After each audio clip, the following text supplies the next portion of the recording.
Well, alright, y'all. All across the USC, Compton, Watts, Bay to LA.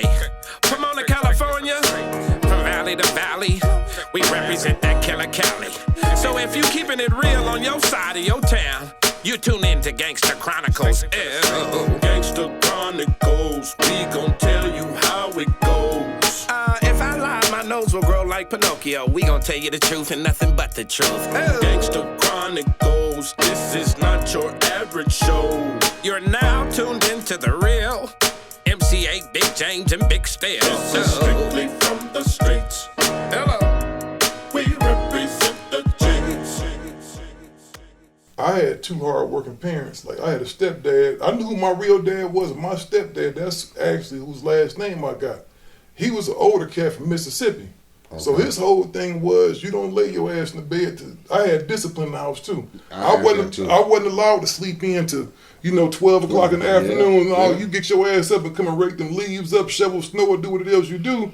And so I learned that early stuff that's still in me. James, you call me and catch me at 6 o'clock in the morning if you want to. Right. You know what I mean? I had influential parents. Mm-hmm. My father worked for General Motors down in Southgate when General Motors was down there to play. My mom's worked there too. My father worked there until they closed that motherfucker, and then he went to Oklahoma. My when people they moved to Oklahoma. Went to what's that? Not Washington, Michigan. Yeah, it was. Yeah. They was moving the people to 3 different sections. Right. You had a choice to go to Oklahoma, I think Michigan, and somewhere else. And then mom's was she was a nurse. I had influential parents. You get me? The first fucking my parents tried to send me to Catholic school and all that, but I chose to be influenced by the niggas from Tragnew Park. Mm-hmm. But I chose that. Why? Who knows? And my moms used to whoop me with switches and discipline me, and if I got caught ditching school, it was hell. But I still chose the fucking street lifestyle. You know what's funny about that, though? You still wound up reverting back to what she wanted you to be anyway, though. Exactly. You went through that phase, and I think all kids go through a rebellious phase. You know what I mean? I think that's just rebellion, and then you have to look at the area you in. It would have been different for me. Same thing for me. Let's say I would have been raised over in mob territory in Compton, right? Might be a whole different story. You feel what I'm saying? It may be a whole different story. We had poverty, but we didn't have a gang problem. But we always had cats that was stabbing people, cats that was carrying deuces to school. So it's the same thing in every inner city. Everybody format different. Yeah, everybody's y'all ain't format claim different. gangs, but like I tell motherfuckers when I go on tour, I do interviews, and people talk about the lifestyle. I said just because we was banging, cripping blood, you had hard motherfuckers everywhere. Oh yeah, and that's the reason. That's another thing when you want to revert back to how these youngsters or brothers going to other places getting killed. Mm-hmm. Like my man Doggy Diamond said, how they looked at us on the West Coast. Mm-hmm. You get me? I didn't look at niggas like that. If I went down to Texas and niggas had finger waves and gold teeth, I didn't look at them niggas and go, these some funny motherfuckers. Oh, no, because I go like one of these motherfuckers probably shoot the shit out your motherfucking ass. Yeah, and that's for real because them dudes like motherfucker. Hey, I was looking at niggas, they ain't gonna lie. I seen the nigga with a shag, man. It was like, what the fuck wrong with this dude? Why you cut your hair? Yeah, that shag, that short hair, long hair. That shag, my nigga. No, what the fuck wrong with this That's dude? some Dallas shit. Don't fuck around with a nigga with a shag and a finger wave, nigga, back in the day. Yeah, and them finger waves with all that shit plugged to your head. Oh, no, this is please. Yeah, I used to trip on niggas like that. My point is, we didn't underestimate motherfuckers just because their culture was different than ours. Right. So my main thing was when I floated into a nigga's town, whether they was crippin' blood or posse'd up, my nigga hit this joint, my nigga here, my nigga take these CDs. Oh, hey, you a cool ass motherfucking nigga. Come to the projects. Okay, for sure, we pulling up. Nigga, we in Chi-Town going to the projects. We in Texas going to the neighborhood. We in New York going to, we riding the fucking subway. Because we ain't no different than you niggas. So we not underestimate nobody. And that was my way of being able to float around the country and never being, 8 of them got into it with niggas in Atlanta. 8 of them shot niggas in New York or Chicago or whatever. You had to. Because I noticed New York always had a lot of respect for you. And Chicago too. That's probably because you put that time in. You just gotta respect niggas get down how they get down. We gotta look at it like this. Our beef is hood shit. Our beef ain't from Dragnew. We from the other side of Compton. Being Bloods and being Crips, we didn't know each other. Some of us didn't know each other. Some of them are, you got relatives that's Crips, relatives that's Blood. They fuck with each other. But niggas had to look at it like this. I would have never got to know the person until I met him. You know what I'm saying? Like you. Like sitting here like really fucking with 8.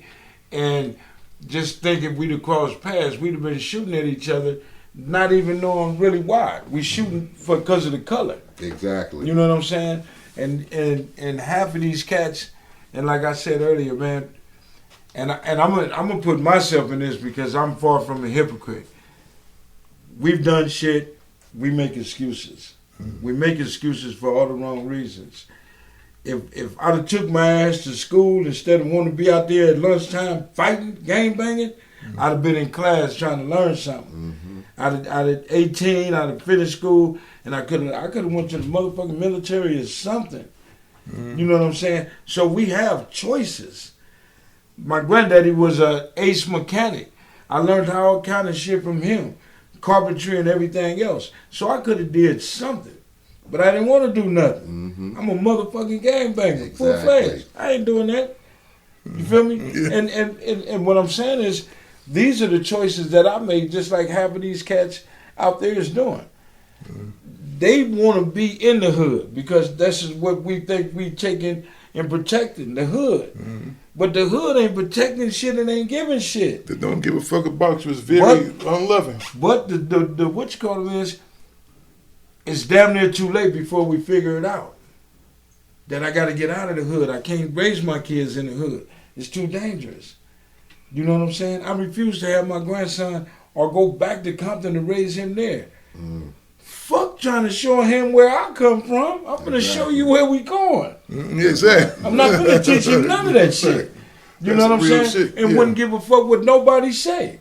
You know what I'm saying? I know I'm doing the right thing. My pops wasn't shit.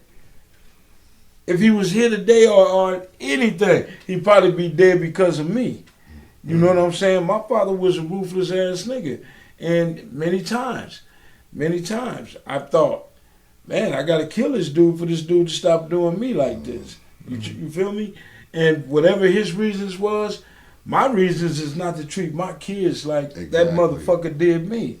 And I don't treat my kids. I might have whooped my kids maybe once or twice, but never with a stitching cord. I never used my fist or my feet. You know what I'm saying? I disciplined them. My grandbaby, it's hard not to whoop this nigga ass. But I pop that ass. You feel me? He understand me. I would never be like that. And I just had to figure out, I can't use this dude as my reason for wanting to hurt people. I can't. The excuse, it just woke in.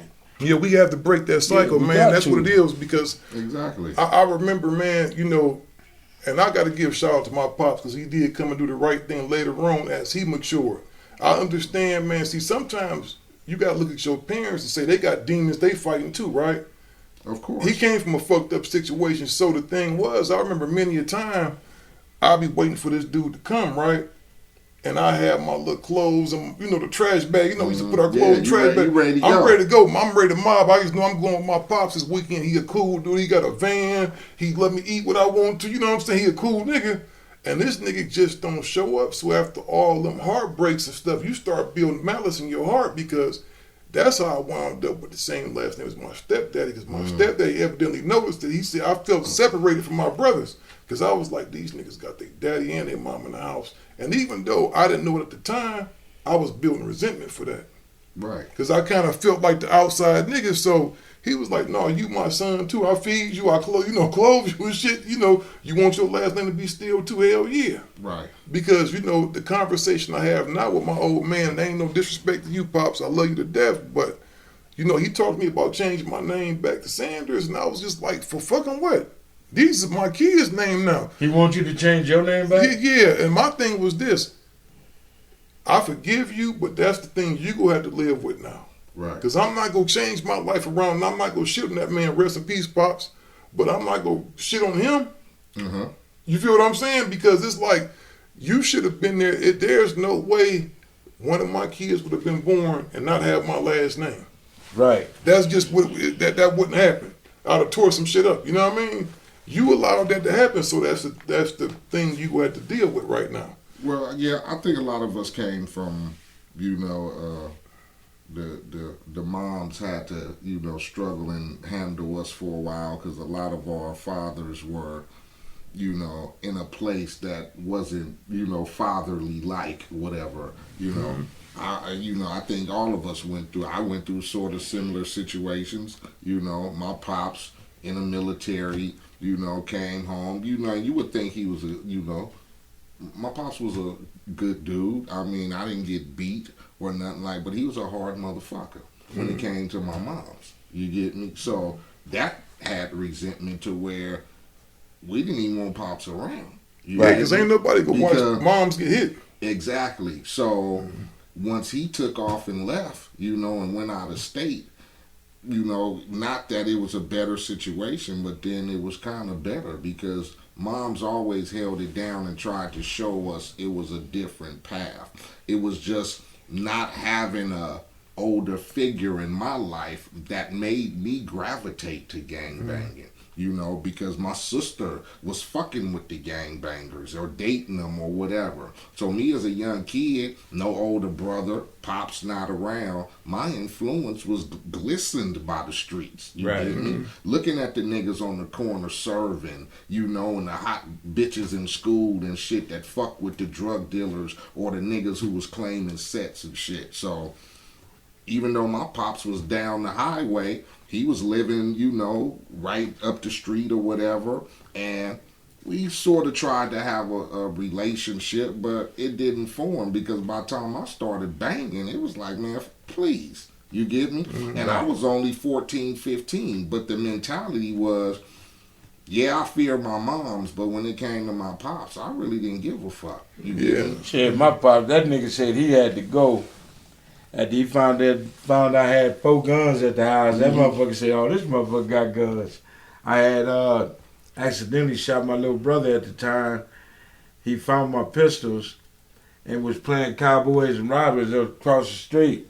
But anyway, when the motherfuckers, he came and said, oh, you got guns in my motherfucking house? And when I stepped back, he thought I had a pistol. I ain't scared of him no more. Mm-hmm. I ain't, nigga, you can't touch me now. Exactly. So the nigga came and told my moms, I'm coming back home. I'm like, no, you not, motherfucker. Like, no, you ain't. Oh, no. So this dude got into it with my mom's boyfriend at the time. My sister called him to check mom's boyfriend. He told her no on something. So Pops come over there while dude up under the car and slice him. Fuck with my kids. Mm-hmm. And walk back. So as he walking past, the motherfucker called me a traitor. A traitor, fuck you. And I went to the backyard. He rest in peace now. Earl had a rag over his face. So I take my pistol out my hip and I give it to him. If you come back, kill him. I take him out. Kill him. This is how bad it was with me and him. But as I got older, I just hated everything that dude did. And I felt that nobody on this planet can treat me like this motherfucker did. So I just wanted to dish out shit, and then the alcohol played a part. And Lord, I used to get stupid with drinking. I couldn't stop drinking. And I had so many demons. Couldn't nobody come and grab me and tell me shit. Couldn't nobody tell me it was a better way. You know what I'm saying? Because this is the only way it is. Either I get killed out in this motherfucker or I'm going to kill myself. You know what I'm saying? So I really didn't give a fuck. But knowing everything that I've been through and seeing what all of these cats is going through today, I done walked that motherfucking walk, and half of their motherfucking journey wasn't worse than mine. So I know I can tell these cats what they doing is, man, we are wasting our time fighting for something that we have no control of. Finally get a chance to let the real ones speak. Gangsta Chronicles. What's the word on the streets?